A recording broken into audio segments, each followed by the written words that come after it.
Hey everyone, Scott Cunningham, aka Scottsy Business. Today I want to talk to you guys about going behind the scenes for all the stuff that I do for my blockchain and crypto social or crypto monetized social media platforms. Because I've recently put out the second version of, or rather the second report of what I earn. And in January, I earned about $300 US in crypto just from sharing my posts on crypto monetized and blockchain social media platforms. And one user brought up something that was really interesting, and this is why I'm making this video. They essentially requested that I share, well, yeah, you're making $300, but how much work are you putting into this? What is the ROI? What are you using the most? How much are you actually being able to engage with people, considering I'm on so many platforms? And I'd love to answer that all today by briefly talking about some of the platforms in my process and then just briefly showing you a little bit. I'm not actually going to post something. I will do a separate video where I walk through step by step exactly what I do when I'm posting, so you can sort of see from my end the tips and tricks, and maybe even just like a follow through guide to do the same thing if you want to do exactly what I'm doing. That'll be in a future video very soon. This is really just going to be kind of talking about answering some of those questions from that person who requested that information. So the many platforms that I use on a daily basis for uploading, there's about 13 or so blockchain platforms. And then I also use like LinkedIn, Facebook, YouTube, and Twitter. Not a lot, but they're definitely in the mix. So the platforms that I use are Library, DTube, and Steemit. I put those together because it's the same platform, or rather the same network. BitChute, Gab, which isn't blockchain, and technically neither is BitChute, but I'm just gonna walk through these anyways. Float, Cause.tv, TokenTuber, read.cash, Minds, Somi, OpenTube, VibraVideo, or rather VibraVid, and Uptrend. So the reason that I want to go through these is I just want to briefly tell you what I use the different platforms for and how much time I'm investing and why or why not I'm, putting certain amount of time and priorities into different platforms. So when I'm talking about how much time I invest, I would say probably about half of the amount of hours that I spend working these days goes to content. So today I spent about 2 hours recording, and then I just did another video. The 2 hours was for interviews. I just did another video. I'm doing this video now. Then I'll spend about 30 to 40 minutes editing, then 20 minutes exporting. And ironically, I probably spend more time publishing because of all these platforms, as well as preparing a write-up, though right now I've pre-prepared that. But I guess you could clock this in as well. This probably took 20 minutes or so. And then actually publishing everything probably takes about an hour to an hour and a half, depending on how long the upload is and stuff like that. So, and if there's any issues and things like that, I would say between an hour to 2 hours for the min and max. And yeah, I would say it probably ends up being like 3 to 5 hours a day when you take everything into account. So there's definitely a lot of time that goes into this. By no means am I saying that, it's easy for everyone to get 3 to 5 hours every day, but I think it's definitely possible if you really like doing this. Mind you, I've created a lifestyle where I am working at home all day, so this is a lot more convenient and easier for me to do than the average person, but I did that on purpose, and I purposely built my life around doing this for the past 6 years. So that's something. It's not like you can't do that as well. I'm sure everyone has legitimate excuses and not so legitimate excuses, but regardless, 3 to 5 hours a day or so.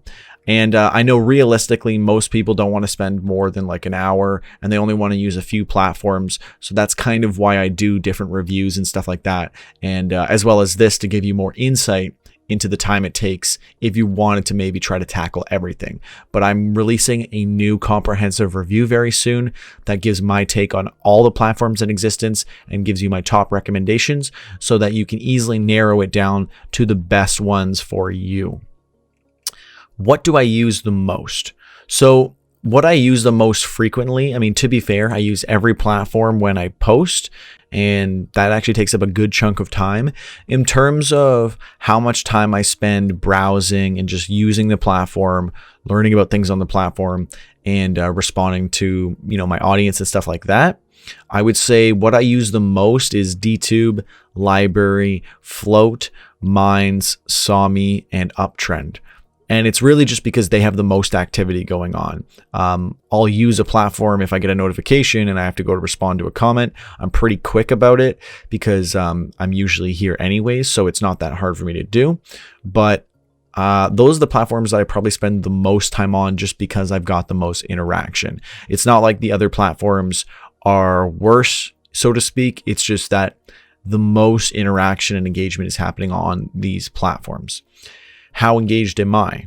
So I try to spend a lot of time every day going through the comments of the previous day and trying to answer as much as I possibly can.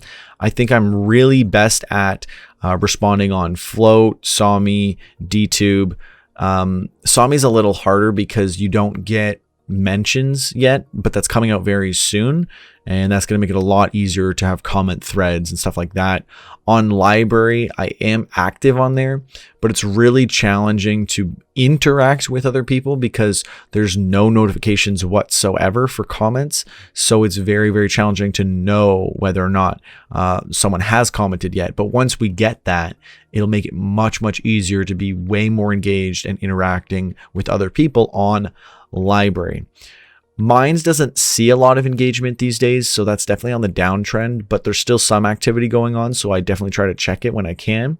And Uptrend, actually, I'm probably the worst with because there's so many people on Uptrend being very, very active. It's definitely not the biggest platform, but it's probably one of the most active platforms.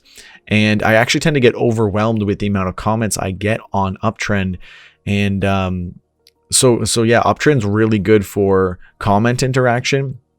However, I find it challenging to easily be going through and answering the comments as well. So that might add to it a tiny bit, but I try to do my best to answer questions and things that are really key and need to be answered versus platforms versus when someone's just like, hey, great job.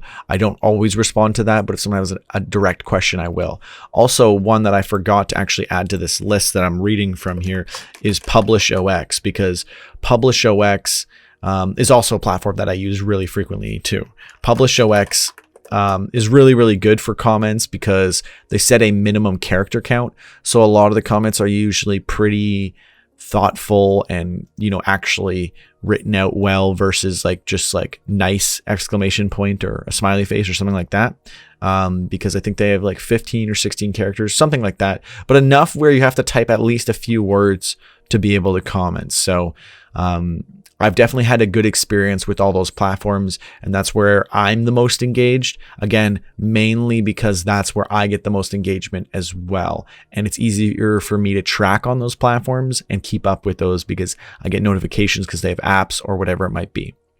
So my posting process, and again, I will go through this step by step, actually showing you exactly what I'm doing and giving you any tips and tricks along the way as I show you, so that if you do want to take advantage of all the platforms out there, you could do exactly the same posting process as me. So essentially, I have a sort of methodology to it. I start off where I'm uploading all of my videos natively. So when you're directly uploading, that's where you should start first, because then other platforms will be used to spread those original uploads versus because not all the platforms can you actually upload a video. So the platforms in which you can, and I do, are YouTube, Library, Minds, ViberVid, Cause.tv, BitChute, and DTube.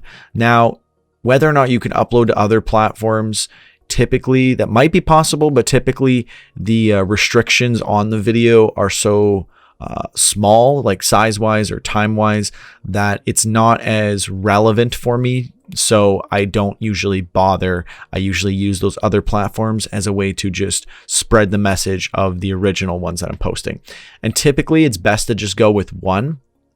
Personally, I go with a sharing library. I've been sharing YouTube for a very long time, but library has been doing so well for me. And realistically, the majority of my traffic for most of my platforms come from within the platform. Library, though, I get a lot of traffic coming elsewhere when I send it in from Twitter, etc. So I've found that sharing my library videos on other platforms has been the most beneficial, because obviously I'm not going to repost my links for all these platforms across all my other platforms, because that would be very spammy to my followers. So once I'm done uploading all my videos, I will then go and import my YouTube video to OpenTube and TokenTuber. So those are two platforms where they just easily take your YouTube video and they import it. You can sync your BitChute as well as your library account to automatically upload. You can also import videos to DTube, but I only do that if there's an issue with the native upload. But those are also, things to consider when you do this. I will then add a link to my latest video on my linkly.co account, which is a great place to store your links. I highly recommend it. And people get to there using my www.scottcbusiness.com link, which I forwarded to that address. Then after that, I will either write a short blurb, or I'll take like the first paragraph of my written work, and I will use that as a post for Facebook, Twitter, Gab, Float, LinkedIn, Sawme, and Minds. And that's really just to spread that around, and I'll use the my library post to get that out to as many people as I possibly can. Then from there, once I've started generating some traffic for those posts, I will go and I will share my my blog format posts, and that is typically done on Medium, Minds, read.cash, PublishOX, and Uptrend, because they all have blog format style posting. So I will include this full blog that I'm reading off of right now that I've written up, and then I'll include the video and all the same stuff that you'll find everywhere else as well. And once I'm finally done there, I will boost where appropriate. Typically on library, I will add some LBC support, and on Minds, I will boost my post with some Minds tokens. I will do a sidebar boost and a regular boost. And then after that, I will focus on some other work for a little bit, or maybe take a break and then come back and start engaging and answering questions and feedback. So that is essentially my entire posting process, and a sort of behind the scenes look at a lot of the platforms that I use. I hope this was beneficial, and I hope this answers the original question asked by that person who requested I do this. I just wanted to give you guys a decent idea of the platforms that I'm using and how I use them. I also am realizing right now that, to be fair, I did forget to include BitTuber, so I apologize for not mentioning them in the beginning. I do use BitTuber, and you can sync them with your YouTube as well to automatically just upload, so that's really great. But to be fair, I don't really invest a lot of time in BitTuber. I almost actually never use it, because I just have it kind of running untouched by me because it's synced, and I don't really get many comments or interaction. Every week or so, I might check it to see if there's anything, and then I'll answer it. But outside of that, typically, I don't invest much time in it. For platforms where it's just auto sync, I typically don't put too much time. But I'm actually not doing that with BitChute and library, because I like to have it all upload at the exact same time. And I had a few issues with it originally where something wasn't uploading, or it was uploading like a day later. So I just wanted to do it myself. I'm already uploading a ridiculous amount of content to all these different platforms. I figured, what's a few more? So that is the breakdown for my behind the scenes. Again, soon I will do another separate video that will actually be walking you through step by step of my posting process and showing you exactly what I'm doing and giving you some tips and tricks along the way. But I hope this was insightful. Let me know if you liked it, and if this taught you anything or showed you any kind of the platforms that you might want to check out or what you might use them for. Let me know, what is your favorite platform to use? Where do you like to earn your cryptocurrency and in what crypto? And make sure to comment hashtag #1ham in the comments below, because that lets me know that you watched to the very, very end. And you are amazing. Have an amazing day. Don't forget to comment, like, and subscribe. I do want to quickly say that 80% of the people who watch me on YouTube are not subscribed. So if you got all the way to the end of this video, please consider subscribing. I try my best to provide the most value and insight to people on a daily basis as best as I can, and I will continue to do that. So again, thank you for watching. I'm Scott Cunningham, aka Scottsy Business, signing off. Cheers.